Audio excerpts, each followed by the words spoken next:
Shalom. Shalom Bapak Ibu Saudara yang dikasih Tuhan.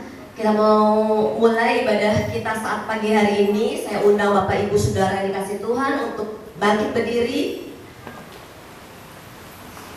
Kita akan mulai doa pembuka yang akan disampaikan oleh Bapak Gembala.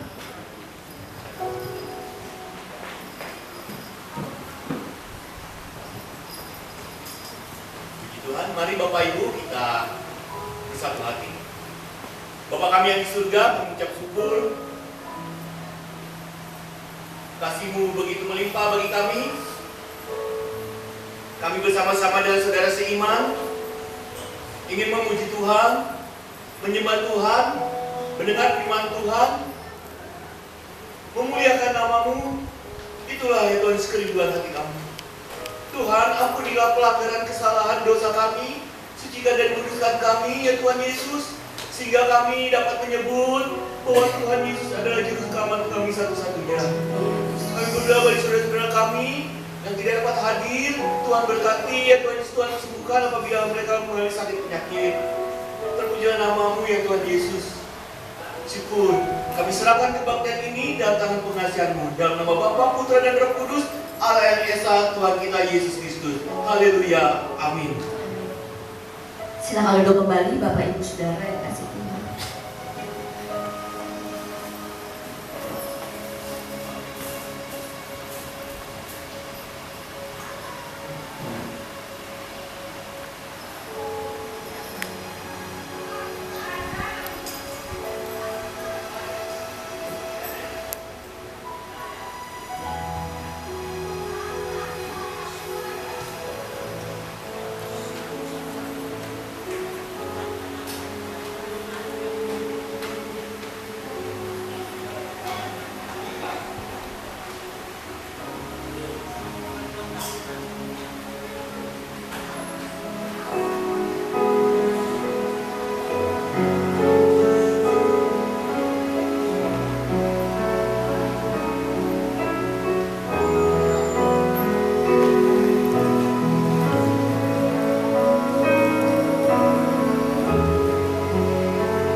masuk ruang Maha Kudus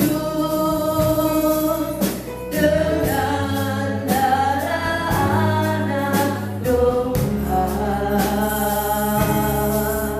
Ku masuk dengan hati tulus menyembah yang Maha Kuasa. Katakan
Mari jemaat Tuhan, saya undang untuk bangkit berdiri, tetap dalam hadirat Tuhan.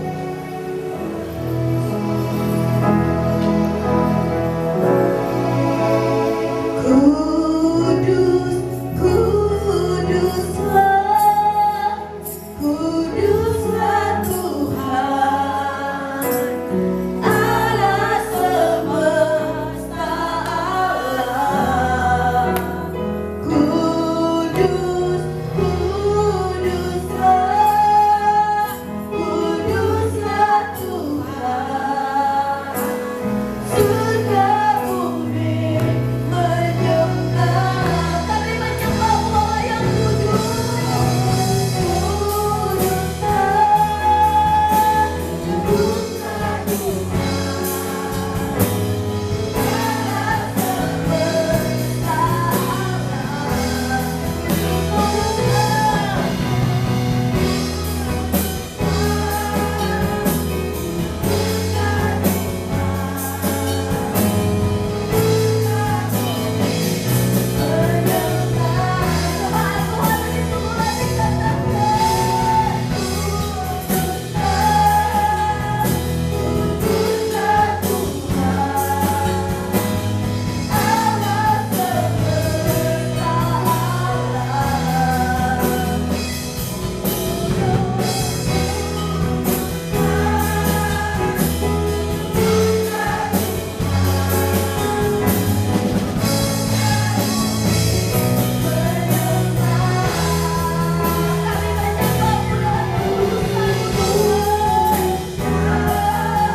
luar biasa, kita percaya kita luar biasa, amin. Karena Tuhan yang memberikan kita sukacita buat setiap kita.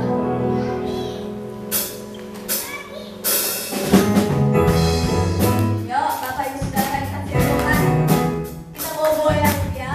Kita mau menari buat Tuhan saat pagi hari ini. Satu penuh kasih, dua penuh hikmat, tiga penuh kuasa. Kau mulia, kau ada waktu suka.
ada seorang anak kecil sepulang sekolah.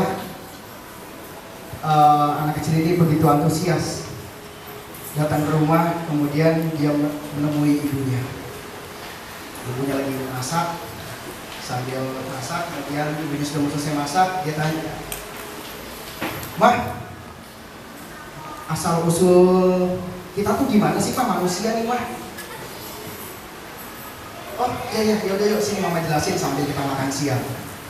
Makan siang, ibunya pun juga antusias menjelaskan asal-usul manusia. Ibunya menjelaskan dari hari pertama penciptaan sampai pada akhirnya Adam dan Hawa diciptakan. Tapi si anak ini begitu penuh dengan tanda tanya. Kemudian ketika malam ayahnya pulang dari kerja, dia juga langsung tanya, "Papa, asal-usul manusia itu kayak gimana sih?" Dia masih kurang puas dengan jawaban ibunya. Kemudian ayahnya duduk, "Ya sini Papa jelasin." Jadi kalau menurut ilmu pengetahuan, ada teori yang mengemukakan bahwa manusia itu berasal dari hewan yang berevolusi akhirnya menjadi manusia. Anaknya semakin bingung, yang benar yang mana nih? Akhirnya ketika mereka malam tidur malam bersama, anaknya gundah, gelisah. Pokoknya dia akhirnya sampai tanyain, "Papa, Mama, jadi asal usul manusia itu yang benar yang gimana sih?" Terus mamanya langsung bilang, "Emang kenapa nak?" "Iya, tadi jawaban Mama seperti ini, jawaban Papa seperti ini. Lalu mana yang tepat?" "Oh, tidak ada yang salah nak. Kami menjelaskan dari keluarga kami masing-masing." Jadi inilah fase di mana yang saya sedang alami. Ya, ketika anak bertanya, ya, saya sebagai orang tua kadang-kadang ada miss juga. Penuh dengan pembelajaran bahwa ternyata tidak semudah itu mendidik anak. Inilah yang saya sedang alami. Itu hanya kisah bercandaan ya Bapak Ibu, lelucon saja. Tidak bermaksud untuk menyinggung siapapun. Ya. Tapi itulah pentingnya komunikasi, khususnya buat saya sebagai ayah juga sebagai seorang suami. Ya, kalau ada apa-apa harus komunikasi dengan istri. Ya, jangan sampai miskomunikasi seperti yang tadi dipisahkan. Ya. Nah, kisah ini mungkin sedikit menggelitik, ya, tapi ini sungguh inilah yang saat ini saya dan Sisi sedang alami. Ya, puji Tuhan saat ini anak saya pertama begitu aktif bertanya ya, ini apa gitu ya. Dan kami menjelaskan semampu kami gitu ya. Dan kami mencoba menjelaskan dengan sebenarnya gitu. Jadi bukan mengada-ngada. Nah, firman Tuhan yang saya ambil adalah dari 2 Timotius 3 ayat 16. Bahwa segala tulisan yang diilhamkan Allah memang bermanfaat untuk mengajar, untuk menyatakan kesalahan, untuk memperbaiki kelakuan, dan untuk mendidik orang dalam kebenaran. Amin. Terima kasih Pak Moses untuk ceritanya. Mari Bapak Ibu, kita mau mendengar firman Tuhan.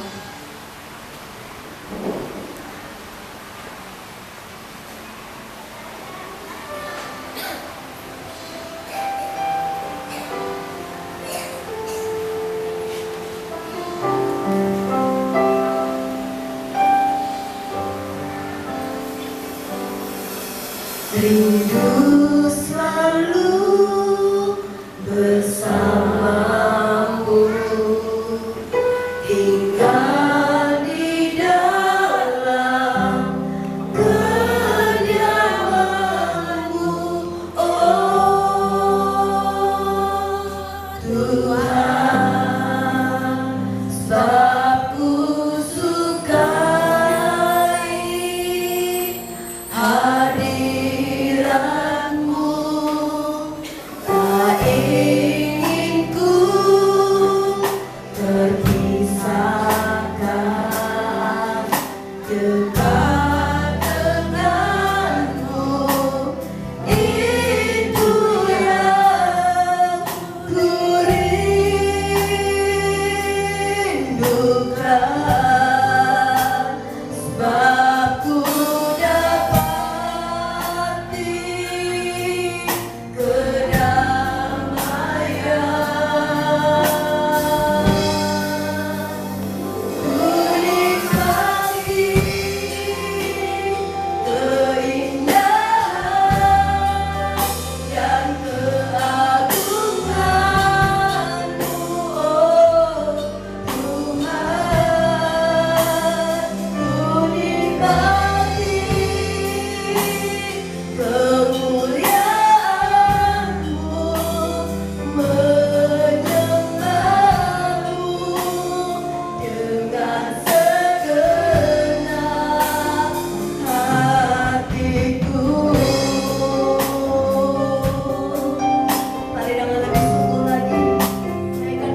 Kami begitu menikmati kebaikan-kebaikan yang kami rasakan hari demi hari. Begitu agung, begitu mulia Engkau Tuhan, begitu ajaib Engkau Tuhan dalam kehidupan kami. Kami bersyukur mempunyai Allah yang seperti itu. Tuhan, pagi hari ini kami rindu sekali mendengarkan kebenaran firman Tuhan. Suara Tuhan bagi setiap kami masing-masing secara pribadi. Engkau yang mengetahui pergumulan kami, Engkau yang mengetahui keluh kesah kami, Engkau yang mengetahui pertanyaan-pertanyaan dalam hidup kami. Dan pagi hari ini kami mau mendengar jawaban dari Tuhan untuk setiap masalah hidup kami, untuk setiap persoalan kami. Kami yakin dan percaya kami dapat jawaban dari Tuhan pagi hari ini lewat firman Tuhan. Terima kasih Tuhan, urapilah bibir mulut hamba-Mu ini Tuhan, supaya hamba menyampaikan isi hati Tuhan bagi kami semua. Segala bentuk pekerjaan iblis roh jahat, gangguan-gangguan yang mengganggu jalannya pemberitaan firman Tuhan, kami patahkan, hancurkan segala kuasanya di dalam nama Tuhan Yesus Kristus. Roh Kudus yang berkuasa atas tempat ini menguasai hati dan pikiran kami. Terima kasih Bapa, kami bersyukur dan pagi ini kami siap untuk mendengarkan firman Tuhan. Dalam nama Tuhan Yesus Kristus kami berdoa dan mengucap syukur. Haleluya. Amin. Silakan duduk Bapak Ibu Saudaraku sekalian. Shalom. Sekali lagi shalom. Tangannya diangkat, shalom.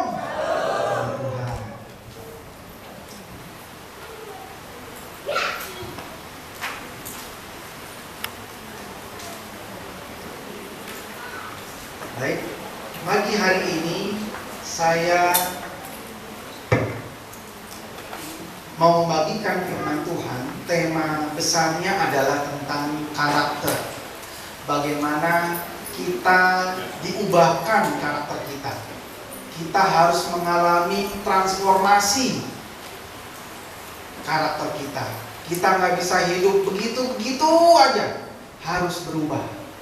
Namun dalam pergumulan saya kasih judul seperti ini. Agak dengan nyambung ya, mungkin nanti pas lagi terakhirnya. Saya kasih judul ini ibaratnya Tuhan Yesus ngomong ke kita. I love you. Do you love me? Kayak ada lagunya ya. Aku mengasihi engkau. Apakah engkau mengasihi aku juga? Mari kita buka dalam Efesus 4 ayat 17 sampai 32.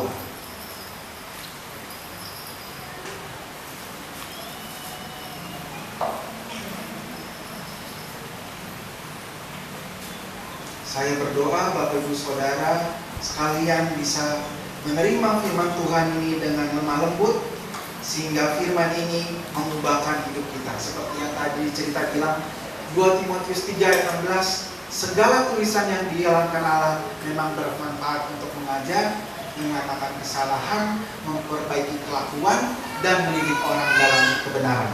Itulah firman Tuhan. Efesus 4 ayat 17 sampai 32, saya baca ayat ganjil ayat 17, Bapak Ibu Saudara ayat genap seterusnya sampai 32. Dengan judul perikop manusia baru. Efesus 4 ayat 17 sampai 32. Demikian firman Tuhan. Sebab itu ku katakan dan ku tegaskan ini kepadamu di dalam Tuhan. Jangan hidup lagi sama seperti orang-orang yang tidak mengenal Allah dengan pikirannya yang sia-sia.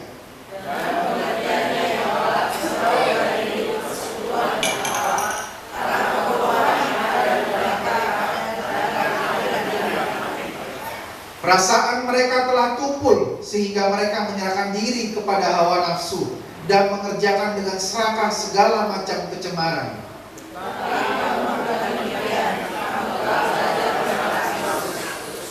Karena kamu telah mendengar tentang Dia dan menerima pengajaran di dalam Dia menurut kebenaran yang nyata dalam Yesus.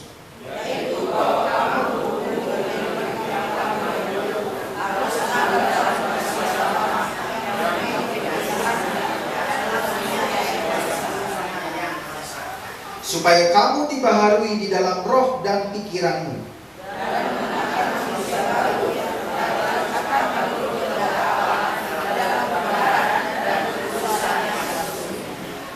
Karena itu, buanglah dusta dan berkatalah benar seorang kepada yang lain, karena kita adalah sesama anggota.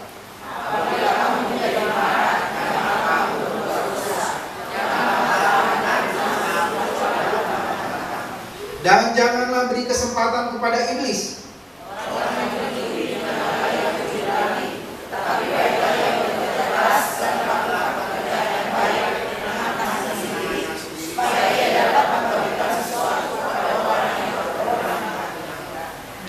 Janganlah ada perkataan kotor keluar dari mulutmu, tetapi pakailah perkataan yang baik untuk membangun, di mana perlu supaya mereka yang mendengarnya beroleh kasih karunia.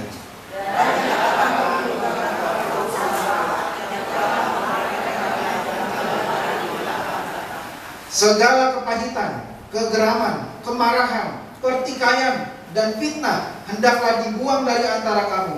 Demikian pula segala kejahatan.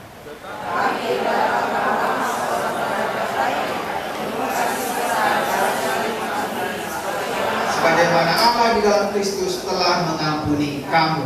Amin. Ini adalah surat yang ditulis oleh Rasul Paulus kepada jemaat di Efesus. Nah, kita belajar geografi sedikit. Kira-kira ini adalah peta daerah Israel dan perjalanannya Rasul Paulus. Ini mungkin ada yang bisa lihat, ini daerah Arab Saudi, di sini Iran, di situ ada Turki, mana Turki? Turki atas, dan ini. Mana Israel? Israel, no, pojok sendirian, kecil, secepet begini loh. Bayangin ya, itu Israel. Itu secara umum. Ini Efesus. Jadi ini Israelnya tadi di sini ya, kita pindah dikit. Jadi Efesus itu ada di daerah Turki, tuh yang saya kasih panah, kecil, di ujung dekat laut, pinggir laut. Jadi Bapak Ibu Saudara, Efesus ini seperti ini. Waktu itu Efesus merupakan kota yang terbesar di Asia, walaupun kelihatan kecil ya, tapi di situ paling sibuk, paling besar di Asia. Dan saat itu masyarakat di Efesus masih melakukan penyembahan kepada Dewi Artemis. Dewi Artemis itu dewi kesuburan, dan mereka juga menyembah kepada kaisar. Surat Efesus ini ditulis kira-kira sekitar tahun 60 sampai 62 Masehi. Pada saat itu jemaat Efesus itu baik-baik aja. Bahkan Rasul Paulus bilang dia begitu bangga dengan jemaat Efesus karena imannya bertumbuh. Kelihatan imannya bertumbuh. Beda dengan yang di Korintus, beda yang di Galatia. Di Galatia kan Rasul Paulus pernah marah-marah dalam suratnya. Hai kamu orang Galatia yang bodoh kan. Nah di Efesus kan, di Efesus kan baik-baik aja. Imannya bagus, jemaatnya baik-baik. Tapi Rasul Paulus tetap menulis ini dengan tujuan supaya masyarakat di sana tidak terpengaruh sama praktek-praktek penyembahan berhala yang ada di sana. Jadi Rasul Paulus mau supaya iman mereka tetap kuat. Nah, pertanyaan sekarang, hidup kita ini jadi orang Kristen. Pertanyaan saya, apakah kekristenan itu sama dengan agama Kristen? Apakah hidup kita sebagai orang Kristen ini sama dengan agama Kristen sesuai dengan di KTP? Pada waktu saya mempelajari ini, saya mendapat juga banyak pengetahuan dari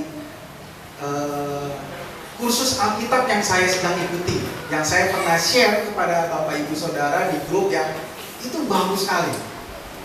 Selain pengajarannya bagus, gratis. Gimana nggak senang sama yang namanya gratis ya? Tapi itu walaupun gratis, bukan main-main, bukan murahan. Ilmu yang diberikan sangat-sangat berguna. Nah begini Bapak Ibu Saudara, bahwa Tuhan pada awal penciptaan di Kejadian 1 itu, Tuhan punya rencana agung, yaitu menciptakan manusia segambar dan serupa dengan Tuhan. Betul ya? Kita diciptakan segambar dan serupa dengan Tuhan. Apa artinya segambar? Segambar artinya kita memiliki komponen yang sama dengan Tuhan. Apa yang sama? Yaitu pikiran dan perasaan. Binatang nggak punya ini. Walau yang dia punya adalah intuisi. Kalau saya ngobrol sama istri saya kayak gini, mungkin dia nggak setuju nih. Nggak bisa. Binatang itu juga punya perasaan. Ya bolehlah, terserah ya. Tapi inilah yang dimaksud dengan segambar. Kita punya komponen yang sama dengan Tuhan, yaitu pikiran dan perasaan kita. Itu sama. Serupa artinya kualitas pikiran dan perasaan juga sama dengan Tuhan. Kualitas pikiran dan perasaannya juga sama dengan Tuhan. Nah, yang menariknya adalah saat ini kita sudah segambar dengan Tuhan. Punya pikiran dan perasaan sama. Tuhan juga punya pikiran, Tuhan juga punya perasaan. Tapi kita belum menjadi serupa dengan Tuhan.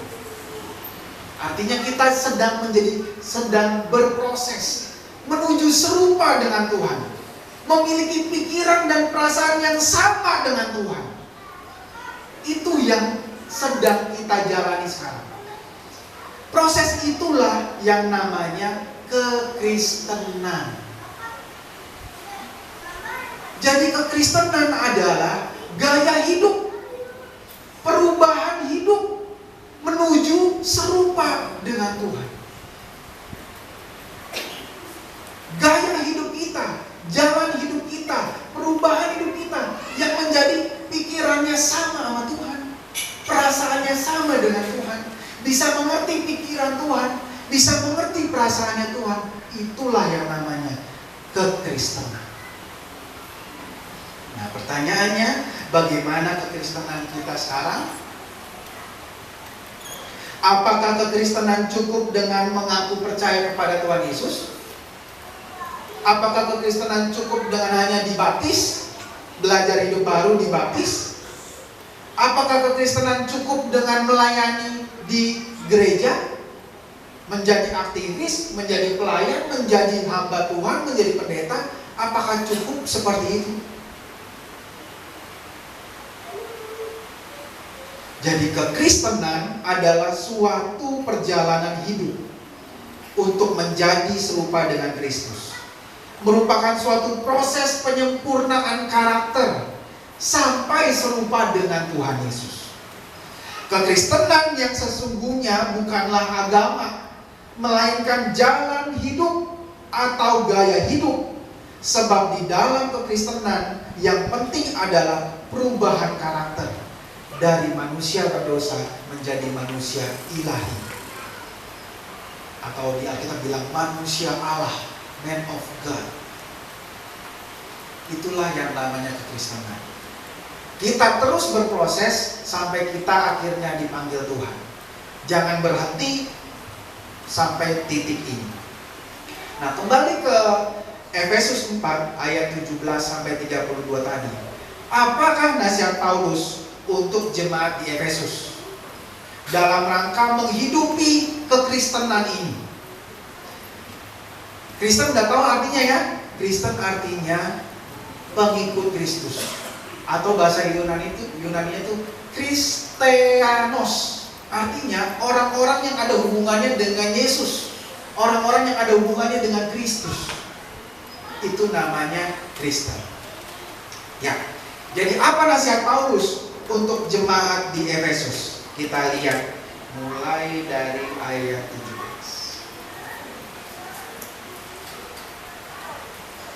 Sebab itu kukatakan dan kutegaskan ini kepadamu di dalam Tuhan. Jadi Rasul Paulus gak main-main nih. Saya ngomong nih ya, kata Rasul Paulus. Saya ngomong dan saya tegesin nih, bukan main-main. Yang pertama, jangan hidup lagi sama seperti orang yang tidak mengenal Allah dengan pikirannya yang sia-sia dan pengertiannya yang gelap, jauh dari hidup persekutuan dengan Allah. Karena kebodohan yang ada di dalam mereka dan karena kedegilan hati mereka, perasaan mereka telah tumpul sehingga mereka menyerahkan diri kepada hawa nafsu dan mengerjakan dengan serakah segala macam kecemaran. Ini adalah ciri-ciri orang yang tidak mengenal Allah. Saya langsung tulis saja. Pikirannya sia-sia, pengertiannya gelap, hidup jauh dari persekutuan dengan Tuhan, bodoh dan keras kepala, perasaan tumpul. Kita lihat dari awal. Pikiran sia-sia, artinya apa? Di dalam pikirannya tidak ada sesuatu yang benar. Dia suka memikirkan hal-hal yang tidak pantas, yang tidak patut. Suka melawan, pikirannya itu suka melawan. Moralnya lemah atau bejat. Ini adalah pengertian pikiran yang sia-sia. Bahasa Yunaninya adalah mataiotes. Orang-orang yang pikirannya itu suka mikir yang gak benar, yang gak pantas. Dalam pikirannya suka melawan. Nah ini di kantor nih. Di kantor nih, disuruh sama atasan, mungkin gak keluar dari mulut, di otaknya udah ngomong duluan. Belum satu kelar udah disuruh lagi. Pikirannya suka melawan. Nah cuma di kantor, di sekolah, anak-anak PR halaman sekian. Biasanya, pikirannya itu melawan, berontak. Di rumah juga. Tolong beli ini, tolong kerjain ini. Mungkin di mulut gak berani ngomong. Karena kalau ngomong langsung dimarahin sama orang tuanya. Tapi di pikirannya, disuruh lagi. Lagi enak-enak. Itu pikiran yang suka melawan. Kita punya pikiran kayak gini, namanya kita masih hidup sama seperti orang yang tidak mengenal Allah. Punya pikiran yang sia-sia. Lalu pengertiannya gelap. Bahasa Yunaninya skotoo. Saya hampir baca, saya kira soto. Pokoknya skotoo. Pikirannya dipenuhi dengan kegelapan. Waduh. Pokoknya hidupnya itu mungkin gelap mulu kali ya. Artinya mikir yang aduh masa depan saya gimana, suram gitu ya. Pokoknya gak enak lah. Gak ada kecerahan, gak ada keceriaan dalam pikirannya gitu. Susah mulu pikirannya. Hidupnya aduh hidup gua kenapa begini ya. Aduh kapan gua bisa hidup enak sedikit ya. Itu pikiran penuh dengan kegelapan. Pengertiannya gelap. Hidup jauh dari persekutuan dengan Allah. Bahasa Yunaninya apalotrio. Mengasingkan diri atau menjauhkan diri dari persekutuan, baik dengan Tuhan maupun dengan sesama kawan seiman. Nah ini orang-orang yang disuruh ke gereja, aduh ntar dulu dah. Orang-orang yang disuruh komsel, aduh lagi sibuk, ntar dulu lah, males ikut komsel. Apalagi di rumahnya saya nggak tahu deh apakah memelihara hidupnya dengan Tuhan setiap hari baca firman atau enggak. Ini adalah orang-orang yang hidup jauh dari Tuhan. Bodoh, keras kepala, nah itu jelas lah itu. Bodoh dan keras kepala. Orang kalau udah bodoh dan keras kepala itu udah nggak bisa ditolong lagi. Nggak bisa ditolong lagi. Kalau orang bodoh tapi nggak keras kepala, masih ada harapan. Bodoh kan, nggak tahu apa-apa, tapi dikasih tahu, oh gitu ya, saya salah, saya bertobat, saya berubah. Nah itu masih mending. Tapi kalau udah bodoh, nggak bisa dibilangin, habislah itu orang. Nggak tahulah bagaimana akhir hidupnya. Perasaan tumpul, apalgeo, tidak peka. Ada saudara kesusahan, itu udah gak punya kepekaan. Bikin dosa, gak berasa bersalah. Kedua, kali ketiga, keempat, kelima, lama-lama deg-degannya berkurang. Lama-lama jago, makin ahli. Dan semua dosa yang kita lakukan berulang-ulang akan seperti itu. Kita tidak peka lagi. Rasa bersalahnya nggak sama kayak dulu. Misalnya ya, pertama kali nonton film porno, deg-degan gitu. Saya di rumah sendirian, deg-degan, tak ketahuan ada orang pakai atau tidak. Kedua, ketiga, keempat, udah biasa. Itu namanya tidak peka. Perasaan tumpul.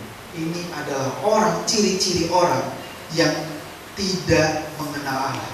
Nah, Rasul Paulus bilang, jangan lagi kayak gitu. Kamu udah gak kayak gitu. Tinggalin. Jangan lagi hidup seperti itu. Yang kedua, belajarlah mengenal Kristus. Selanjutnya Rasul Paulus bilang, tetapi kamu bukan demikian. Nah, Rasul Paulus bilang seperti itu. Kamu telah belajar mengenal Kristus. Kira-kira seperti inilah jemaat kita sekarang. Karena kamu telah mendengar tentang Dia dan menerima pengajaran di dalam Dia menurut kebenaran yang nyata dalam Yesus, yaitu bahwa kamu berhubung kehidupan kamu yang dulu, tapi sekarang harus menanggalkan manusia yang lama.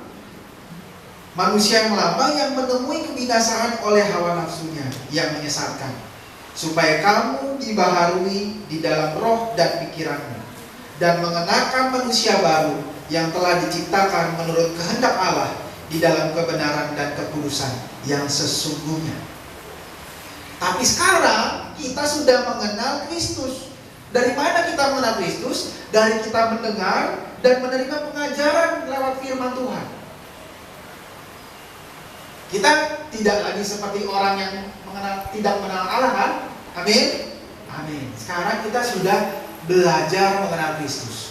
Kita sudah mau dengar firman Tuhan. Kita sudah mau menerima pengajaran dari firman Tuhan. Kita menaklukkan pikiran kita untuk mengenal Kristus. 2 Korintus 10 ayat 5, coba kita lihat sejenak. 2 Korintus 10. Kami mematahkan setiap siasat orang dan merubuhkan setiap kubu yang dibangun oleh keangkuhan manusia untuk menentang pengenalan akan Allah. Kami menawan segala pikiran dan menaklukkannya kepada Kristus. Wah, ini ayat ini Bapak Ibu Saudara, saya sering pakai kalau saya akan berhadapan dengan orang-orang yang ribet, orang-orang yang waduh di luar kendali. Saya doanya seperti ini. Ini mematahkan setiap siasat yang dibangun oleh orang-orang yang tidak mengenal Allah. Pikiran yang keras, hati yang keras. Kita harus menaklukkan pikiran kita untuk bisa mengenal Kristus. Jangan sampai pikiran kita menolak firman Tuhan, menolak kebenaran. Karena apa? Karena kesombongan. Saya nggak kayak gitu. Saya hidupnya baik-baik aja. Saya saya penuh kasih. Saya nggak terima firman Tuhan yang seperti itu. Bukan saya itu. Itu namanya kita ada kesombongan di dalamnya. Kita tidak menaklukkan pikiran kita di bawah kendali firman Tuhan.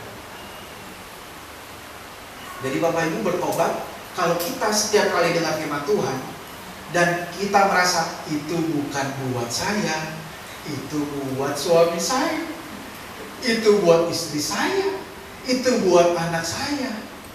Itu artinya kita sedang membangun kesombongan dan kita menolak firman Tuhan. Kita harus menaklukkan pikiran kita untuk bisa mengenal Kristus. Pengenalan akan Tuhan bernilai lebih mulia dari apapun. Filipi 3 ayat 8. Ini Rasul Paulus juga yang bilang. Mulai ayat 7. Filipi 3 ayat 7. Tetapi apa yang dahulu merupakan keuntungan bagiku, sekarang kuanggap rugi karena Kristus. Malahan segala sesuatu kuanggap rugi karena pengenalan akan Kristus Yesus Tuhanku lebih mulia daripada semuanya. Bagaimana kita bisa menganggap bahwa mendengar firman Tuhan, belajar firman Tuhan jauh lebih penting daripada apapun? Jauh lebih penting daripada badan kita yang capek. Jauh lebih penting daripada cari duit. Jauh lebih penting daripada tugas-tugas kuliah, tugas-tugas sekolah. Jauh lebih penting dari acara-acara yang tidak, acara-acara yang gak penting, yang memuaskan hawa nafsu kita. Bagaimana kita bisa menempatkan Kristus dan firman Tuhan dan pengenalan akan firman Tuhan lebih penting daripada semuanya itu? Atau kita bilang, ya gak apa-apa lah, sekali-sekali gak baca firman Tuhan juga gak apa-apa. Ya gak apa-apa lah, sekali-sekali kok. Sekali-sekali kok. Bebas lah itu sekali-sekali, ngapain Bapak Ibu Saudara yang jawab sendiri. Sekali-sekali kok. Cuma Tuhan yang bisa lihat hati kita ya. Saya nggak bisa menghakimi juga sekali-kalinya itu apa. Tapi Bapak Ibu Saudara yang jawab sendiri. Apakah kita menganggap Tuhan jauh lebih penting daripada semuanya? Itulah nasihat Paulus yang kedua, belajar mengenal Kristus. Yang ketiga adalah Rasul Paulus katakan, hiduplah sebagai manusia baru. Menanggalkan manusia lama, hiduplah sebagai manusia baru. Manusia baru yang kayak gimana? Yang sudah dijelaskan, saya tulis di sini. Hidup dalam kebenaran dan kekudusan. Berkata benar, tidak menyimpan kemarahan, tidak memberi kesempatan kepada iblis, tidak ada perkataan kotor dan sia-sia yang keluar dari mulut kita, tidak mendukakan Roh Kudus, membuang kepahitan, kegeraman, kemarahan, pertikaian, fitnah, kejahatan dari dalam hidup kita. Bersikap ramah, penuh kasih mesra, dan saling mengampuni. Saya rasa ini sudah sangat jelas pengertian dari Rasul Paulus. Inilah manusia baru yang Tuhan minta dalam hidup kita. Belajar ngomong yang benar. Jangan ada dusta di antara kita, firman Tuhan tadi bilang. Jangan ada dusta di antara kami. Belajar ngomong yang benar. Jangan simpan kemarahan. Suami istri kalau berantem boleh, nggak dilarang. Tapi jangan lama-lama. Milikilah kerendahan hati untuk memulai, saya minta maaf. Kalau di semua medsos yang kita baca, siapa yang paling susah minta maaf?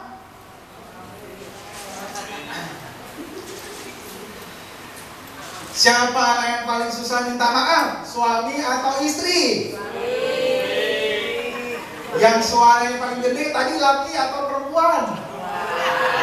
Itu dia jawabannya. Kalau kata medsos ya kayak gitu. Yang saya sering baca ada meme lewat, reels lewat. Yang paling susah minta maaf katanya adalah Halo April. Yang penting i-nya kedengeran gitu ya.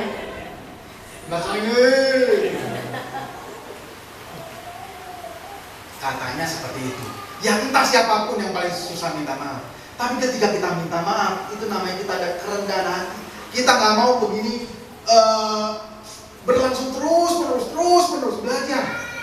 Susah siapa yang bilang minta maaf itu gampang. Tapi ketika kita minta maaf, kita belajar merendah.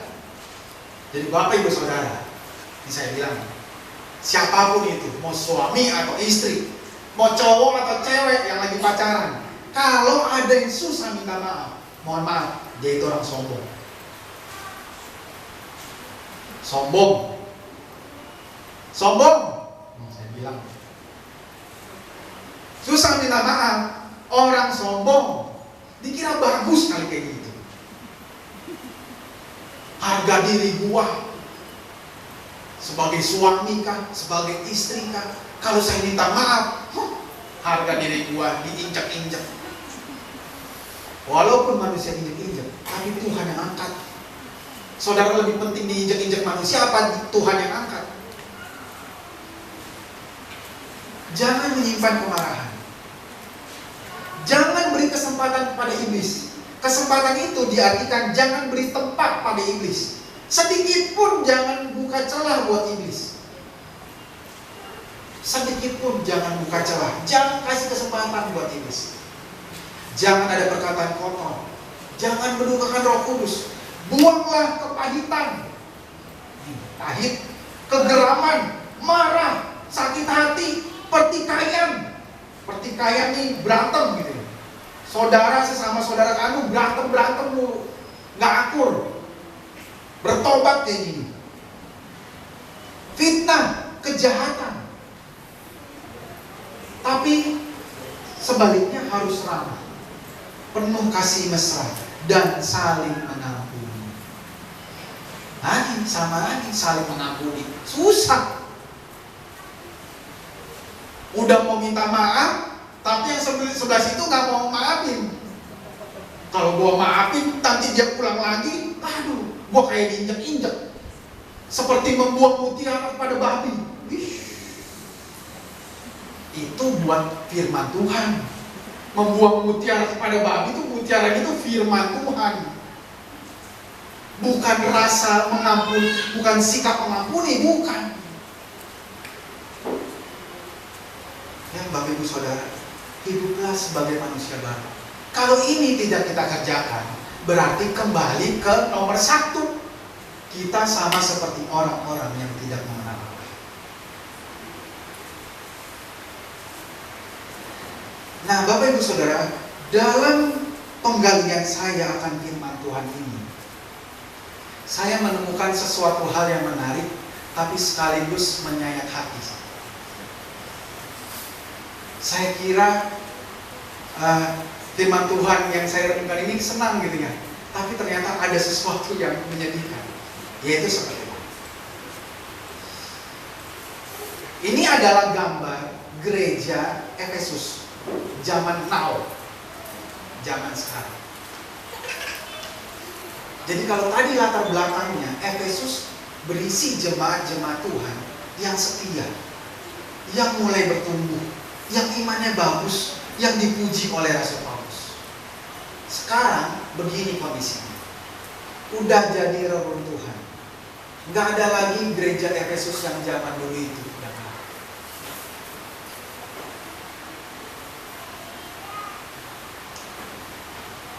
Coba baca di Wahyu 2. Wahyu 2 ayat 1 sampai 7. Bapak Ibu Saudara silakan buka, saya baca. Wahyu 2 ayat 1 sampai 7. Ini adalah firman Tuhan kepada jemaat di Efesus. Jadi ini ditulis oleh Rasul Yohanes. Udah beda ya, udah beda zaman. Udah cukup lama rentang waktunya dari sejak zaman Rasul Paulus tadi. Udah agak beda sedikit lah gitu. Mungkin sekitar 5-10 tahun. Kepada jemaat di Efesus, tuliskanlah kepada malaikat jemaat di Efesus, inilah firman dari Tuhan, dari Dia yang memegang ketujuh bintang itu di tangan kanannya dan berjalan di antara ketujuh kaki Dia emas itu. Ini kata Tuhan, aku tahu segala pekerjaanmu, baik jeripayahmu maupun ketekunanmu. Aku tahu bahwa engkau tidak dapat sabar terhadap orang-orang jahat, bahwa engkau telah mencobai mereka yang menyebut dirinya rasul, Tetapi yang sebenarnya tidak demikian, bahwa engkau telah mendapati mereka pendusta, dan engkau tetap sabar dan menderita oleh karena namaku, dan engkau tidak mengenal lelah. Namun demikian aku mencela engkau, kata Tuhan, karena engkau telah meninggalkan kasih-Mu yang semula. Sebab itu ingatlah betapa dalamnya engkau telah jatuh. Bertobatlah dan lakukanlah lagi apa yang semula engkau lakukan. Jika tidak demikian, aku akan datang kepadamu dan aku akan mengambil kaki dianmu dari tempatnya, jikalau engkau tidak bertobat. Tetapi ini yang ada padamu, yaitu engkau membenci segala perbuatan pengikut-pengikut Nikolaus yang juga kubenci. Siapa bertelinga, hendaklah ia mendengarkan apa yang dikatakan Roh kepada jemaat-jemaat. Barang siapa menang, dia akan kuberi makan dari pohon kehidupan yang ada di taman Firdaus Allah. Jadi setelah beberapa tahun kemudian, firman Tuhan datang kepada jemaat Efesus di Wahyu 2 ayat 1-7. Pertama-tama Efesus mendapat ujian dari Tuhan. Tuhan bilang apa? Aku tahu pekerjaanmu. Aku tahu kamu itu jeripayah dan kamu tekun. Kamu gak sabar sama orang-orang yang gak benar. Kamu tuh gemes sama mereka, gregetan gitu. Kamu tuh punya pemahaman firman yang betul, sehingga kamu nggak gregetan kalau ada yang berbuat tidak sesuai dengan firman Tuhan. Kamu tuh tidak mengenal lelah. Kamu tuh rajin pelayanan. Kamu tuh wah top deh kalau pelayanan, luar biasa. Itu pujian dari Tuhan, bukan pujian dari manusia. Kalau Tuhan udah muji, artinya memang bagusnya bagus banget. Pelayanannya bagus banget, rajinnya rajin banget, tekunnya tekun banget. Itu kalau Tuhan yang nilai. Tapi apa Tuhan bilang? Namun demikian, aku mencela engkau. Tapi saya gak suka, karena kamu meninggalkan kasih yang semula. Kasih yang mula-mula kamu tinggalkan. Kasih kepada Allah ditinggalkan oleh jemaat Efesus. Jadi artinya saudara, walaupun kita punya pengetahuan tentang firman yang kuat, pinter secara teologi, akar doktrin kita kuat, doktrin keselamatan, doktrin gereja, doktrin baptisan, itu melotot benar-benar mantap dalam hidup kita. Itu tidak bisa mengalahkan, tidak bisa menggantikan kasih kita kepada Tuhan. Ternyata pelayanan yang begitu bersemangat lah, terus-terusan lah, tidak mengenal lelah lah, pelayanan terus dari Senin sampai Minggu, itu tidak bisa menggantikan kasih kita kepada Allah. Walaupun kita benci sama yang namanya dosa, nggak suka kalau orang bikin nggak benar, tapi itu tidak bisa menggantikan kasih kita kepada Allah.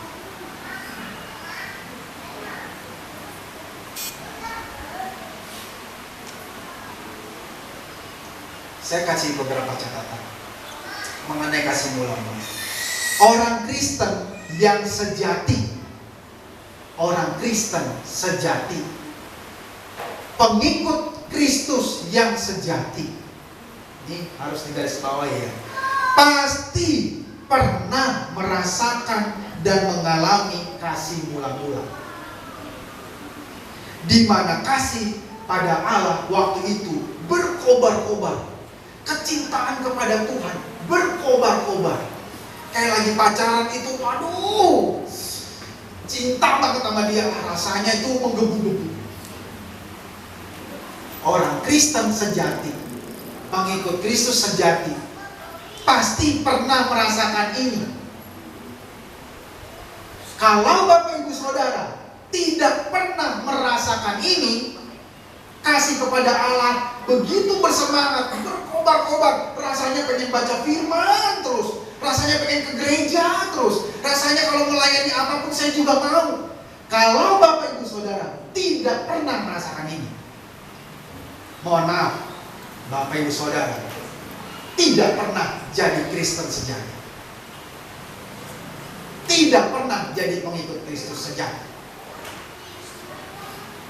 Yang Bapak Ibu Saudara alami adalah saudara menjadi Kristen suam-suam kuku, di mana saudara menaruh Kristus di luar daripada hidup saudara. Lulu buah-buah.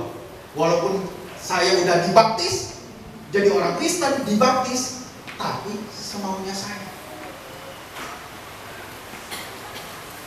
Itu namanya Kristen suam-suam kuku. Kristen suam-suam kuku ada di mana? Sama di Wahyu juga ada, yaitu jemaat Laodikia. Firman Tuhan bilang, karena engkau nggak panas, kamu nggak dingin. Suam-suam kan? Nggak panas, nggak dingin. Apa firman Tuhan? Aku akan memuntahkan engkau. Serem loh, saudara. Saya ulang ya, Bapak Ibu Saudara yang tidak pernah merasakan kasih pada Allah yang begitu luar biasa waktu saudara menerima Yesus sebagai Tuhan, kekristenan saudara perlu dipertanyakan. Jangan-jangan saudara belum pernah menerima Yesus sebagai Tuhan. Karena kalau terima Yesus sebagai Tuhan, itu plus sama Roh Kudusnya. Dan waktu Roh Kudus itu masuk, dia akan mengubahkan hidup kita. Karakter kita beda, rasanya itu beda. Kalau nggak pernah ngerasain kayak gitu, mohon maaf, jangan-jangan kita belum jadi orang Kristen. Dan gak heran kalau nanti kalau mati masuk neraka, walaupun sudah melayani. Karena nggak pernah jadi Kristen sejati. Ya, Bapak Ibu Saudara, mohon diingat baik-baik, mohon dicamkan. Teman-teman anak youth yang baru dibaptis ataupun yang mau belajar, harap dicamkan ini. Kalian sudah dibaptis, tapi tidak punya kerinduan terhadap Tuhan, tidak punya kecintaan terhadap Tuhan. Baptisanmu itu sia-sia. Cuma sah aja secara gereja, dibaptis. Tapi kata Tuhan, belum. Ya. Orang Kristen, suam-suam kuku, itu adalah orang Kristen yang menempatkan Tuhan di luar. Bapak Ibu Saudara, kasih ini mudah sekali pudar, gampang sekali hilang. Makanya di Matius 24 ayat 13 katakan, kasih kebanyakan orang pada zaman akhir, kasih kebanyakan orang akan menjadi dingin. Gampang sekali hilang, rasa itu hilang. Bapak Ibu Saudara yang tadi, ya saya dulu pernah merasakan kasih mula-mula berkobar. Itu nggak bertahan lama. Nggak bisa sampai kita mati, rasa itu akan terus menyala-nyala, nggak bisa. Firman Tuhannya sendiri bilang begitu. Tapi kasih itu perlu dipelihara. Rasanya boleh hilang, ya. Rasanya boleh hilang, tapi pengertian dan pemahaman itu tetap sama. Mungkin kita enggak, kan sama seperti suami istri ya. Kalau pacaran beda sama suami, udah berkeluarga, betul apa betul? Betul. Dulu tuh rasanya, waduh. Tapi sekarang enggak kayak dulu. Tapi pengertiannya yang berbeda. Rasanya udah gak sama, tapi pengertiannya beda. Saya harus mengasihi istri saya dengan segenap hati. Saya harus berkomitmen menjaga pernikahan ini, dan lain sebagainya. Jadi rasanya boleh hilang, tapi pemahaman dan pengertian yang terwujud dalam tingkah laku itu terus dipelihara sebagai wujud kasih kita kepada istri. Begitu juga sebagai wujud kasih kita kepada Tuhan. Jadi hati-hati, karena mudah sekali hilang. Penyebab kasih mula-mula, penyebab hilangnya kasih mula-mula adalah cinta uang, cinta dunia. Udah tahu namanya uang, kerja sedikit, dapat duit, lah masalah hidup banyak, akhirnya lebih mementingkan uang daripada Tuhan. Kesibukan pelayanan, sibuk pelayanan sampai lupa membangun hubungan pribadi dengan Tuhan. Penderitaan yang berkepanjangan, mungkin karena penderitanya hebat kali ya, nggak selesai-selesai, bisa. Apalagi bila tidak ditangani dengan benar. Banyaknya kejahatan di sekitar kita. Nah, ini ada satu tulisan, mungkin kecil sekali ya, saya bacakan. Ini adalah tulisan seorang teolog namanya Thomas Menton tentang kasih mula-mula. Bapak Ibu bisa menyimak, akan saya bacakan.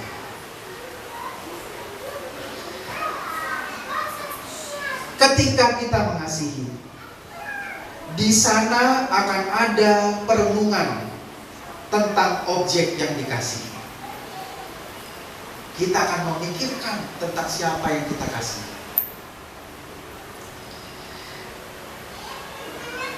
Di mana kita mengasihi, di sana akan ada keakraban dan keintiman dalam pembicaraan.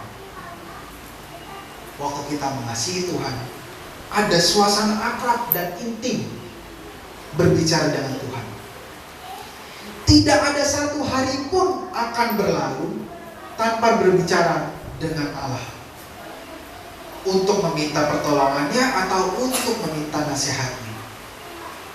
Tapi sekarang, ketika seseorang melewati beberapa hari dan minggu tanpa pernah mengunjungi Allah, tanpa pernah bertemu dengan Tuhan, itu menunjukkan kasih yang sedikit kepada Tuhan.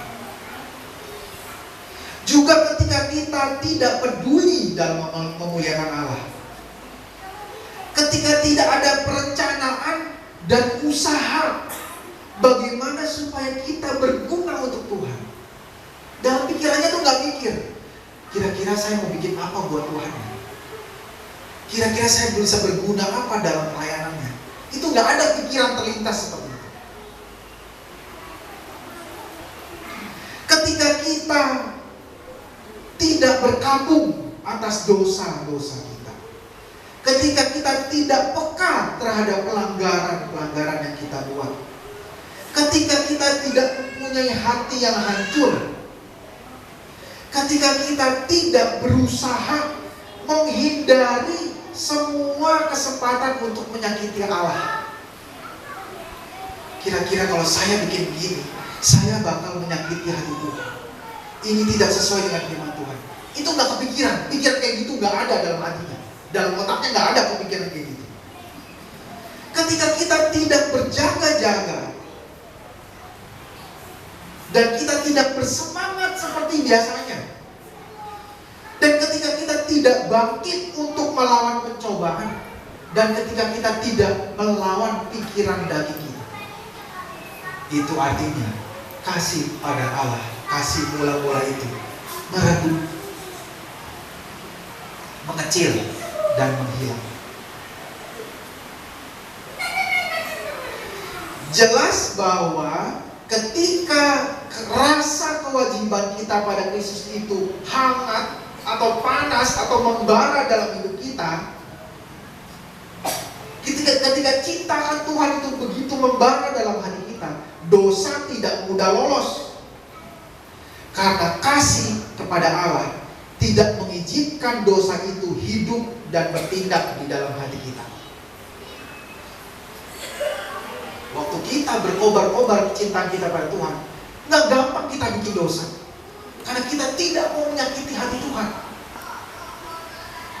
Tapi sekarang, karena semua ini udah luntur, hati tidak dijaga, lidah tidak dikekang, tidak dikuasai, yang keluar adalah kata-kata kosong, busuk dan kotor. Kemarahan dan iri hati merajalela dalam jiwa. Kebaktian dilakukan dengan asal-asalan dan tidak sungguh-sungguh. Mengakui dosa tanpa penyesalan dan perasaan bersalah kepada Tuhan. Bikin dosa, ngaku sih dosanya sih ngaku, tapi gak ada rasa bersalah. Cuma di mulut doang. Ya Tuhan, saya minta ampun, saya udah begini. Tuhan, saya minta ampun, saya begini. Begitu aja terus. Doa minta berkat rohani dari Tuhan, tapi tidak ada keinginan untuk mendapatkan. Jadi semua cuma di mulut. Tuhan, berikan saya hikmat, kebijaksanaan, berikan saya karunia untuk melayani Tuhan. Gitu doang. Formalitas keluar dari mulut. Nggak ada keinginan, Tuhan saya benar-benar Tuhan, berikan saya hikmat, kebijaksanaan, karunia untuk bisa melayani Engkau ya Tuhan. Berikan saya talenta supaya saya bisa melayani Tuhan, supaya hidup saya tidak sia-sia, supaya saya jangan begini terus Tuhan. Nggak ada keinginan kayak gitu. Cuma di mulut doang ngomong, Tuhan saya mau dipakai oleh Tuhan. Tuhan pakailah saya menjadi alatmu yang luar biasa. Cuma ngomong di mulut. Ketika berdoa syafaat untuk orang lain, tapi tidak ada simpati atau tidak ada kasih pada saudara kita. Ketika kita mengucap syukur, tapi tidak memuji Tuhan cuma Kau satu penuh kasih, dua penuh nikmat, tiga penuh passion. Tidak ada muncul luapan sukacita dalam hatinya. Semua ini hanyalah catatan atau bukti bahwa hati yang menurun dalam kasih kita kepada Tuhan. Itulah ciri-ciri orang yang sedang kehilangan kasih Tuhan. Mari kita introspeksi. Bagaimana kita? Bagaimana kasih kita kepada Tuhan sekarang? Sekali lagi, walaupun kita udah tahu firman Tuhan begitu banyak, tapi itu tidak bisa menggantikan kasih kita kepada Tuhan. Walaupun kita melayani dari pagi sampai malam 24 jam, tapi itu tidak bisa menggantikan kasih kita kepada Allah.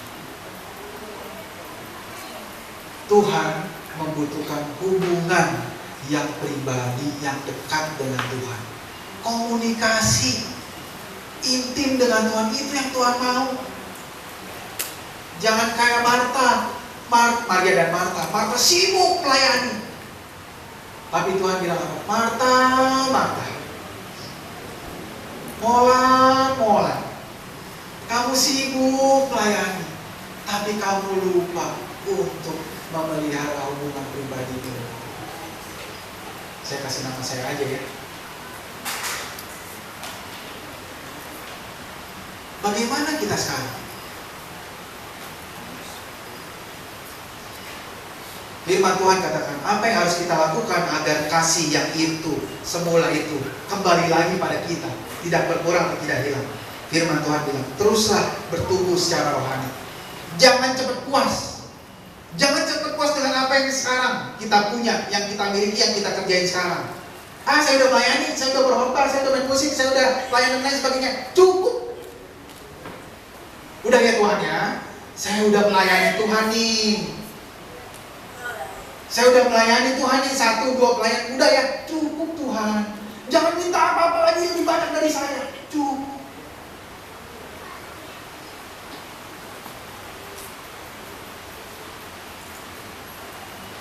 Kalau kita sudah merasa puas dengan apa yang kita sekarang, lama-lama kasih kita kepada Tuhan. Teruslah bertumbuh, jangan pernah puas, terutama dalam hal firman Tuhan, keteguhan iman, pengudusan dan semuanya. Kalau terjadi penurunan kasih, tanganilah secepat mungkin, bertobat dan lakukanlah lagi apa yang semula engkau lakukan. Cari tahu kenapa ya saya begini ya, kok saya kayaknya rasa saya ikut Tuhan kok kayaknya udah mulai pudar ya. Cari tahu apa penyebabnya. Apa gara-gara pelayanan yang begitu banyak? Diomongin ke gembala, Pak Gembala saya butuh waktu. Saya butuh waktu untuk introspeksi. Bukan berarti saya berhenti pelayanan, tapi coba saya kurangin dulu. Ketika saya dikurangi pelayanannya, apakah kasih kepada Tuhan meningkat? Berarti itu jawabannya. Kalau ternyata meningkat, berarti saya kebanyakan pelayanan, sehingga saya terlalu capek untuk melayani, saya kehabisan tenaga untuk bersekutu dengan Tuhan. Itu tinggal lihat tuh. Tapi kalau pelayanan udah dikurangin, yang tadinya 5 jadi 1, tapi itu tidak membuat kita makin dekat dengan Tuhan, berarti bukan itu jawabannya, bos. Jangan pakai alasan melayani, gara-gara melayani saya jadi tidak punya hubungan dengan Tuhan. Bukan itu alasannya, Pak, Bu. Ya, banyak orang alasan saya kebanyakan pelayanan, jadi saya tidak punya hubungan yang dekat dengan Tuhan. Oke, kita kurangin pelayanannya. Kalau dikurangi pelayanannya, lalu hubungannya dengan Tuhan meningkat, nah berarti itu akar permasalahan. Dikurangi sesuai dengan kesanggupan. Tapi kalau ternyata setelah dikurangi sama baik, itu alasan namanya. Ya. Jadi ini yang harus kita lakukan. Ya, itulah gambaran jemaat Efesus, gerejanya begitu sekarang. Tuh gerejanya udah kayak gitu sekarang. Saya pada waktu perenungan ini, saya berpikir tentang gereja ini. Gereja bukan cuma sekedar gedungnya ya, tapi termasuk orang-orang yang ada di dalam. Bagaimana jemaat kita 10 tahun ke depan? Bagaimana orang-orang yang ada di dalam sini, yang sekarang duduk nih, 10 tahun ke depan, 20 tahun ke depan, 30 tahun ke depan, 40 tahun ke depan? Apakah akan berakhir seperti jemaat Efesus?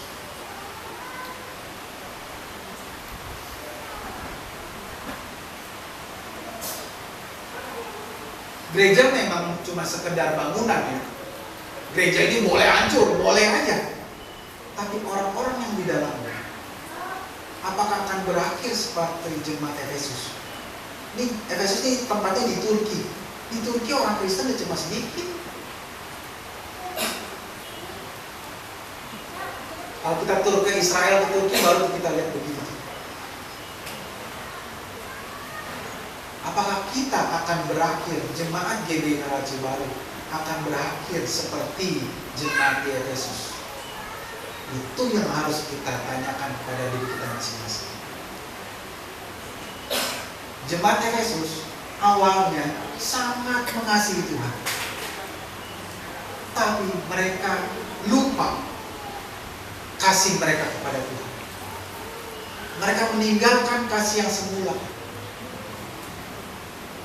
Padahal di Wahyu tadi udah bilang, bertobat. Tuhan bilang kepada jemaat Efesus, bertobat. Lakukanlah lagi apa yang semula kau lakukan. Bertobat. Rupanya jemaat Efesus tidak bertobat.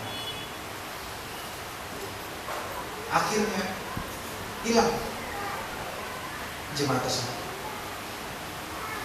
Bagaimana kehidupan kita? 5 tahun mendatang, 10 tahun mendatang, 15 tahun, 20 tahun, 30 tahun, 40 tahun. Apakah kita masih menjadi jemaat-jemaat Tuhan yang mengasihi Tuhan dengan sungguh-sungguh? Apakah kita masih ke gereja? Apakah kita masih baca firman Tuhan dengan sungguh-sungguh? Itu yang harus kita introspeksi dari sekarang. Hati-hati, jangan sampai kasih kita mengubah. Makanya saya kasih judul ini. Tuhan Yesus bilang, aku mengasihi engkau. Apakah engkau mengasihi aku? Mari kita berdoa.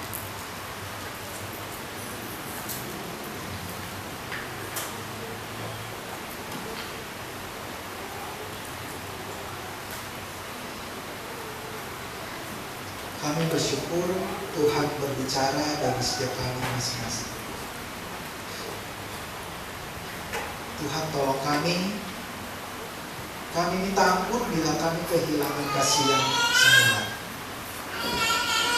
Kami minta ampun apabila kami, walaupun kami mengaku kami sudah bertobat, tapi kami masih hidup dengan manusia lama kami. Kami tidak berubah menjadi manusia yang baik. Kami tidak punya keinginan untuk menjadi serupa dengan Tuhan Yesus. Kekristenan kami berjalan lambat karena kami masih sibuk dengan keduniawian kami, dengan hawa nafsu kami, dengan begitu banyak rencana-rencana dalam hidup kami yang tidak melibatkan Tuhan. Kami mohon ampun Tuhan. Kami mau belajar mengasihi Tuhan dengan segenap hati kami. Kami mau belajar kembali kepada Tuhan. Rindu bersekutu dengan Tuhan. Rindu memiliki hubungan yang intim dengan Tuhan. Lewat pembacaan firman Tuhan setiap hari. Lewat pujian penyembahan kami setiap hari. Kami minta ampun apabila kami lalai Kami minta ampun apabila kami sombong dengan kekuatan kami. Kami merasa kami bisa hidup satu hari tanpa Tuhan. Kami merasa walaupun satu hari kami gak baca firman, kami masih bisa tetap hidup. Kami bisa melakukan rutinitas kami seperti biasa. Kami minta ampun apabila kami mengandalkan hidup kami sendiri.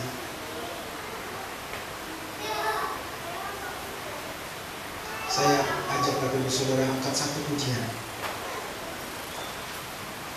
Biarlah itu jadi perenungan.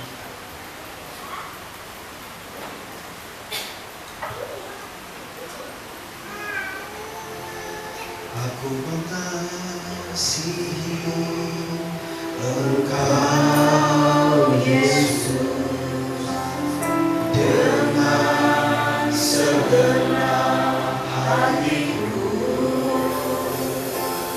Aku mengasihi Engkau Yesus dengan segenap jiwaku. Ku renungkan firman-Mu siang dan malam. Ku pegang perintah-Mu dan ku lakukan. Engkau tahu ya Tuhan, tujuan hidupku hanyalah untuk menyenangkan hati-Mu. Bapak di surga, hamba berdoa buat setiap kami yang hadir di tempat ini, yang hatinya rindu untuk mengasihi Tuhan lebih lagi, yang mau berpaling dari setiap jalan kami yang salah, dari setiap pikiran-pikiran kami yang tidak berkenan di hadapan Tuhan, yang mau kembali mengasihi Engkau dengan segenap hati. Tuhan, hamba berdoa bagi setiap kami, juga termasuk pada hamba-Mu ya Tuhan. Kami menyerahkan hidup kami ke dalam tangan pengasihan Tuhan. Engkau mengasihi kami, dan kami juga mau mengasihi Engkau dengan segenap hati kami. Tolonglah Tuhan dengan segala keterbatasan kami. Tolonglah Tuhan dengan segala keduniawian kami. Kami mau meninggalkan itu semua, dan kami mau beralih kepada Tuhan, mencari wajah Tuhan, mencari kebenaran Tuhan lewat firman-Mu, mengenal Engkau lebih dalam lagi, karena itu lebih mulia daripada semuanya. Terima kasih Tuhan. Roh Kudus, jamahlah setiap hati kami, urapilah kami, ubahkanlah kami menjadi manusia-manusia baru yang berkenan kepada Allah, yang menyenangkan hati Tuhan. Terima kasih Tuhan. Di dalam nama Tuhan Yesus Kristus kami berdoa dan mengucap syukur. Haleluya. Amin.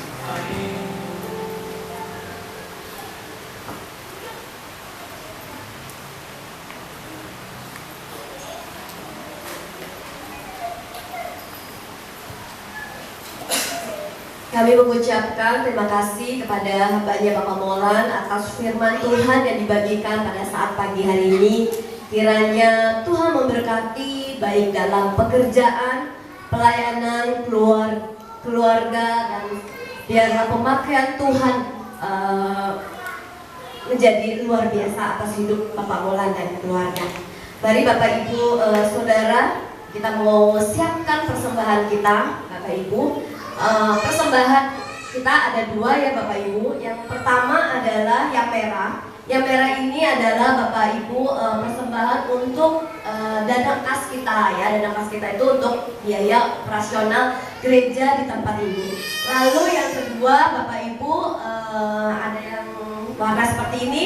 Ini adalah persembahan untuk hari besar kita, yaitu Natal dan Tahun Baru. Bagi Bapak Ibu yang diberkati Tuhan dan ingin menyalurkan berkat yang Bapak Ibu terima, boleh Bapak Ibu boleh hubungi dari Ibu Bendara, yaitu Ibu Sari. Oke, baik, kita akan memberikan yang terbaik untuk Tuhan. Nanti saya minta Bapak Moses untuk berdoa persembahan. Bapak yang baik, terima kasih untuk firman yang sudah Kau berikan berkat Tuhan Yesus. Hamba-Mu Pamolan sungguh menjadi berkat untuk kami semua Tuhan Yesus, untuk kami lebih dekat, lebih intim dengan Tuhan Yesus. Dan tiba saatnya kami memberikan persembahan Tuhan. Kami mohon berkati persembahan ini Bapak. Biar persembahan ini menjadi perpanjangan tangan-Mu Tuhan atas gereja ini Bapak, untuk segala kegiatan yang akan kami lakukan, dan juga untuk hari Natal dan tahun baru. Terima kasih Bapak, sucikan dan kuduskan Bapak, biar menjadi alat kemuliaan bagi nama-Mu Tuhan. Hanya di dalam nama Tuhan Yesus kami sudah siap untuk memberikan yang terbaik bagi-Mu. Haleluya. Amin. Jangan lelah.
Selanjutnya pengumuman, saya undang Bapak Gembala.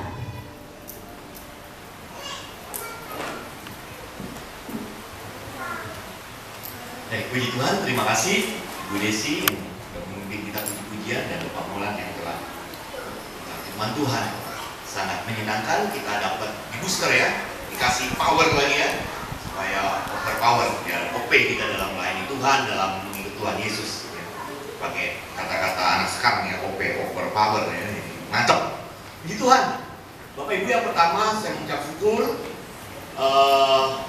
Minggu lalu kita sudah mengadakan perpisahan dari sekolah minggu ke remaja. Nah, saya mengundang anak-anak yang kemarin perpisahan. Saya undang untuk anak Daniel maju ke depan. Selanjutnya ada anak Lala maju ke depan. Ada anak Noah dan ada anak Sasi maju ke depan. Nah, Bapak Ibu, nah ini dia. Ayo maju ke depan, puji Tuhan. Iya ya, nah, ya diatur, nah ya, nggak apa-apa, ya begitu. Nah, puji Tuhan. Nah, ini dari sekolah minggu ke remaja. Nah, sudah layak belum menjadi remaja nih, Bapak Ibu, anak-anaknya? Layak ya? Iya, kita punya anak-anak, memang kita didik, kita besarkan supaya menjadi dewasa, amin. Nggak mau jadi sekolah minggu terus, jadi remaja, ya. Kita terima, kita doakan supaya anak-anak yang 4 orang ini menjadi berkat. Amin? Amin ya. nanti kebaktiannya hari Sabtu. Jadi mohon diantar. Kalau nggak bisa diantar, bilang aja ke pendetanya, Pak Bosi, Om Bosi, apa ini antar anak-anak? Iya, kami antar. Ya, jangan sungkan. Memang kebaktiannya hari Sabtu jam 6. Ya, jadi ada Daniel, ada anak Noah, ada anak Abigail, ada anak Ahla. Ya, kiranya Tuhan Yesus memberkati keempat anak ini. Dukung terus ya. Kakak-kakak ingat nggak boleh dibully, nggak ada nama pembulian, tapi kasih dia pelayanan. Ya, nggak boleh dibully, tapi kasih dia pelayanan. Ya, diajarin bagaimana memuji Tuhan, bagaimana melayani, bagaimana main musik, bagaimana menerima tamu, supaya nanti dalam kehidupan sehari-hari bisa berkenan. Amin. Amin. Yang bisa nari, nari, tamborin. Yang bisa main musik, main musik. Ini pokoknya kasih jadwal aja kakak-kakak ya, buat remaja-remaja nih. Ini adik-adik yang baru ini kasih. Anggap dia adik sendiri ya. Nah, kalau kakak-kakak dianggap adik sendiri, senang dia pas ini. Nah, baik ya. Nah, adik-adik juga anggap kakak-kakakmu itu kakakmu ya. Cerita sama mereka, curhat sama mereka. Bener ya, anak Daniel. Amin. Amin. Anak Noah ya. Anak Sasi, anak Lala ya. Tuhan Yesus berkati. Ya, beri kemuliaan bagi nama Tuhan. Ya, silakan duduk. Nah, puji Tuhan. Mentalnya kita gembleng nanti di remaja, haleluya. Dahsyat sudah gak tahan, ya. Gitu lah. Ya itulah anak didik dari Carlos ya, naik ya. Ya, puji Tuhan. Yang kedua, Bapak Ibu di Tuhan Yesus, anak remaja kita kelompok 5, saya kasih pelayanan baru menjadi kakak asuh. Ya, kakak asuh, bukan orang tua asuh, kakak asuh. Mereka punya adik-adik yang diasuh. Di NTT ada 3 orang. Saya berharap mereka dapat melayani dengan apa yang mereka punya. Mereka butuh biaya per bulan untuk sekolah satu orang ini 10.000. Nggak salah dengar, memang sebulan biaya sekolahnya 10.000. Tapi namanya nggak punya uang, mau 10.000, 50.000 nggak ada artinya. Memang nggak ada uangnya. Nah, saya berharap nanti ada aksi sosial dari kelompok 4, kelompok 5 menganggap 3 anak yang di NTT ini, yang saya anggap anak ini, asuh mereka dengan uang persembahan kalian, atau ada gerakan hati, ucapan syukur, kasih ke anak ini 3. Sebulan 10.000, dari 3 anak di 30.000, mungkin sama uang kalkulasi ya saya ada hitung-hitung sekitar 200.000 per bulan untuk tolong 3 anak ini. Dan nanti saya akan kasih nomornya, ada namanya, fotonya, supaya kalian bisa berhubungan langsung dengan mereka. Supaya kalian bisa mengerti betapa berharganya uang yang orang tua kalian kasih. Anak saya jajan 15.000 sekali beli kondom. Sementara 15.000 itu bisa buat 1 bulan buat sekolah. Jadi saya ajar berharganya uang. Baik itu 5.000, 500 rupiah, 1.000 rupiah, sangat berharga. 1.000 rupiah kalau dipakai 10 kali 10.000 itu buat hidup, uang sekolah 10.000 buat 1 bulan. Sangat berharga. Maka itu saya tolong Bapak Ibu, anak-anaknya yang pembina remaja, beri pemahaman akan uang yang sangat berharga. Jangan menghambur-hamburkan uang, ya. Karena begitu banyak arti dari uang yang kita bisa persembahkan. Saya ambil ayat Amsal 14 ayat 31. Siapa menindas orang yang lemah menghina penciptanya, tetapi siapa menaruh belas kasihan kepada orang miskin memuliakan Tuhan kita. Ya. Jadi kalau ada orang yang lemah, jangan kita hina, kita bantu, kita kasih dia. Nah, ini saya kasih tugas buat anak kelompok 4, kelompok 5. Ya, saya bilang sama koordinator, sama pelayan Tuhan, kurang di gereja bantu. Ada cerita lucu, karena memang dia kekurangan, dia dapat bantuan juga, tapi dia sesuai. Karena ketiga anaknya perempuan semua, rupanya dapat sepatu laki, tasnya tas laki, gitu ya. Jadi kalau Bapak Ibu punya sepatu wanita, anak-anak atau tas-tas yang wanita bisa ya, nanti kami kirim di sana. Ya, itu yang bisa saya untuk pengumuman. Selanjutnya hari Selasa ada kelompok kaum lansia, puji Tuhan, yang terus bersemangat dalam melayani Tuhan. Hari Kamis ada kelompok 1 yang terus menceritakan kasih Tuhan hari demi hari. Hari Sabtu puji Tuhan, jam 4 ada pelajaran hidup baru mengenal Tuhan Yesus. Ceritanya begitu banyak, nanti kita atur lagi. Teman saya sekitar itu saya akan atur tempat duduknya karena kemarin ini nanti saya atur tempat duduknya lagi ya. Begitu. Yang ada kebaktian kelompok 2, 3 dan kelompok 4 dan 5. Kiranya Tuhan Yesus memberkati. Apabila ada Bapak Ibu yang baru pertama kali hadir, saudara-saudara berapa kali hadir, selamat datang dan Tuhan Yesus memberkati. Kehadiran Bapak Ibu. Baik, itu yang bisa saya sampaikan untuk pengumuman hari ini. Kita bangkit berdiri. Haleluya. Lebih dari segalanya,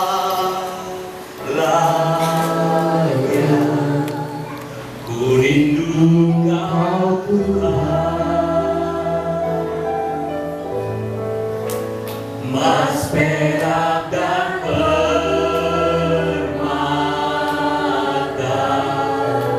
tiada artinya.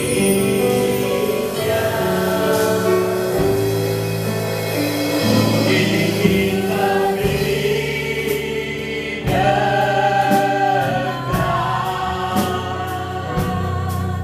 bersekutu denganmu, jadikan hamba setia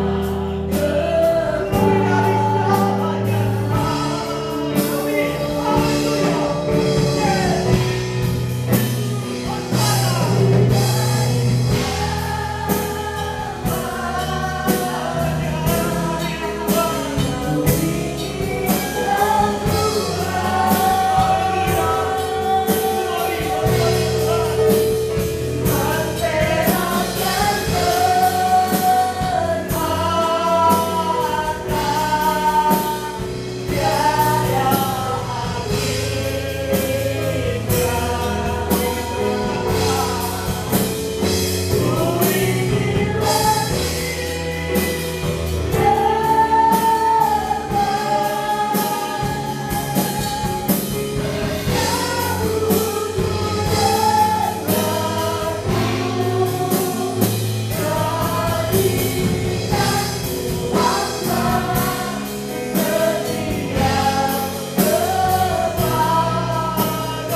Bapa kami di surga, di saat Engkau menanyakan apakah kami mengasihimu, kami akan menjawab, ya Tuhan, aku mengasihimu.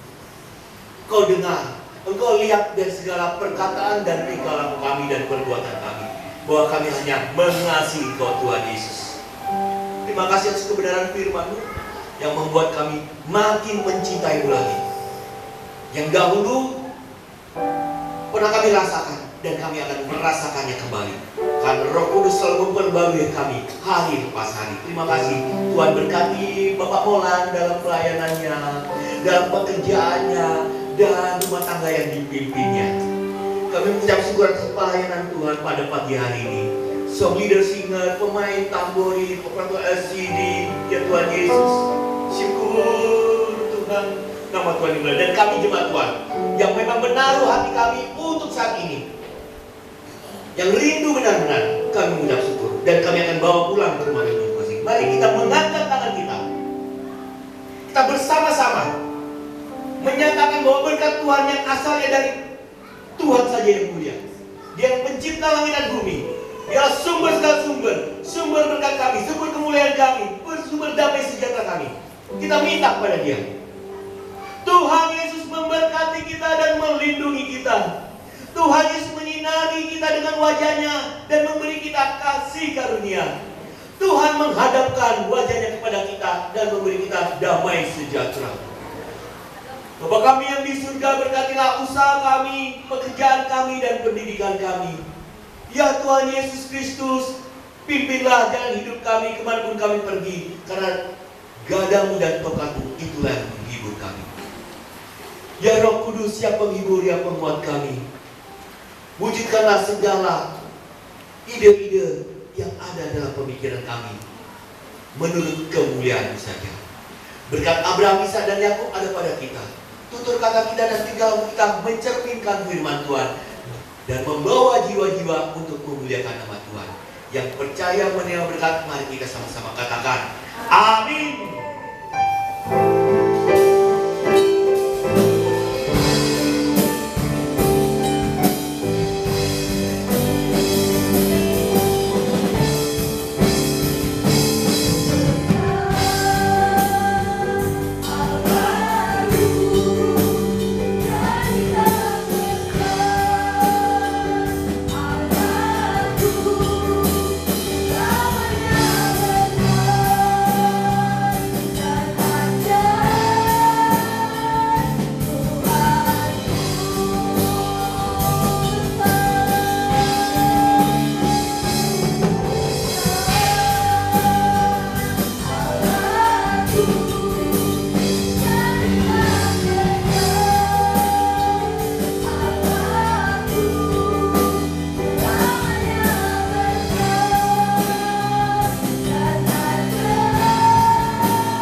Selamat pagi, selamat pulang. Tuhan memberkati Bapak Ibu.